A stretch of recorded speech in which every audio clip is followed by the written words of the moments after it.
What's up everybody? In this video I'm going to be showing you how I made 23 million naira from my e-commerce clients last year with just 1.2 million naira in ad spend. I'm also going to break down my strategy so you can know exactly what I did and replicate them for yourself. And if you like videos like this, I want to learn more about growing your business with digital marketing channels, don't forget to hit the subscribe button because I'm going to be releasing new videos weekly.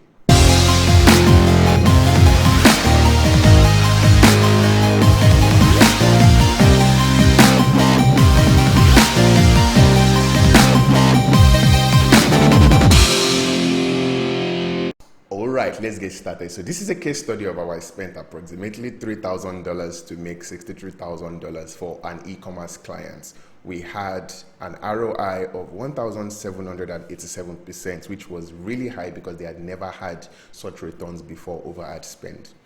Now we used three major channels for promotion: Facebook ads, email marketing, and SEO. But because SEO and email marketing accounted for roughly about 10% of sales, we are going to be focusing more on Facebook ads and everything that I did for the clients. So here are the campaigns I ran: traffic campaigns, catalog ads, post engagements, and conversion ads. Now you can see the stats here for yourself. For the catalog ads, you can see multiple conversions because I was testing out different types. So add to cart is a conversion type, initiate checkout is a conversion type, purchase is a conversion type. Though the add to cart seem to do way better than the purchase conversion. So I think most of the ads were actually add to carts.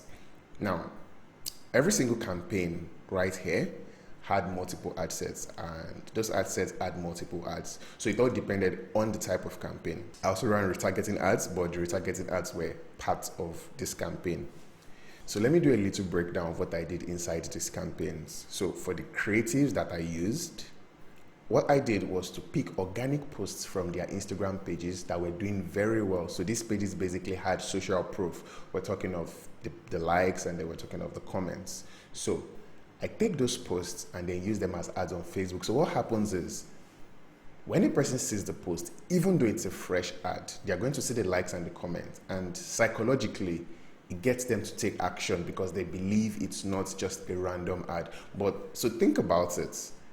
If you see two different ads, one of them has tons of likes and comments, the other one has 0 likes, 0 comments. Which one of them are you going to be more liable to click on?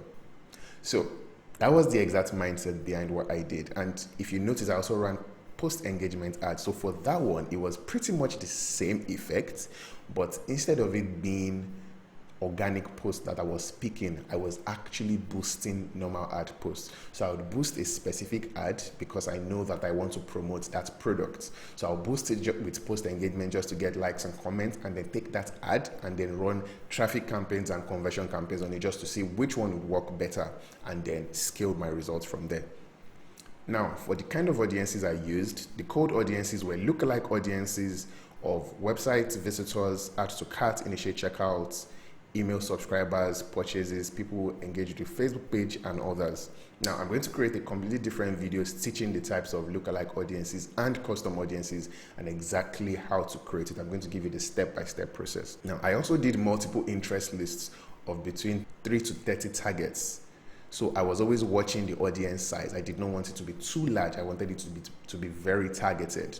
So the end point was that the cold audience lists, the cold interest list that I was targeting was funneled into custom audiences, which are people that have taken action on your website, and that in turn was funneled into creating the perfect lookalike audiences. So I tested all these lookalike audiences just to find which one worked best, and then I kept scaling. Now for warm audiences, I retargeted people that had taken specific actions on the websites. So people who visited the websites, people who added to cart, people who initiated checkout. So just to put into perspective, for people who initiated checkout, those are people that actually tried to make a purchase but did not finish. So what I did was create a new ad telling them, oh, you forgot to make your purchase, you forgot to complete your purchase. Just click the link below and complete checkout. And that was my best ad. My retargeting ads have always been the best ads for every type of clients that I've actually run. So you should definitely focus on it. Now, key nuggets, next steps, you need to test. It is extremely important that you keep testing. One of the reasons I had a huge amount of success with this campaign was because I always kept testing. And then after testing and seeing the best results, I double down on the best performing ads. Now, also very important, spending $200, $300 per month for a client is completely different from spending $3,000 and above, especially when the client is selling more than one product. That is where you start looking at using dynamic product ads, which was one of the major ads I did. I think it took most of the, yeah, this is it right here. So the catalog sales ad. They are pretty much the most expensive, but they also have the highest ROI. So you might want to focus on doing catalog ads if you have a client that sells multiple products. So when I'm talking multiple products, I'm saying above 20 products. Then you definitely have to, because as you can see, I had way less reach, but if you could see the sales that came from just this catalog ads, it completely trumped every other campaign that I ran. So you should definitely look into creating catalog ads for your clients if they have multiple products. Now, also in terms of testing, during the test, I found out that the mobile users were actually doing way better, like they won by a landslide over the desktop users. Now, never make an educated guess. You might be tempted to think, okay, so because mobile users tend to purchase more, there's a high chance that they also purchase your products more, but that's actually not true. You need to test to be sure. Never make educated guesses when it comes to doing paid ads, especially Facebook ads. And lastly, retargeting ads, extremely important. I've mentioned it before, I'm mentioning it again just so you understand. I'm going to do other videos where I'm going to run you through case studies of retargeting ads that I've done and just how profitable that they have been. Here's the truth.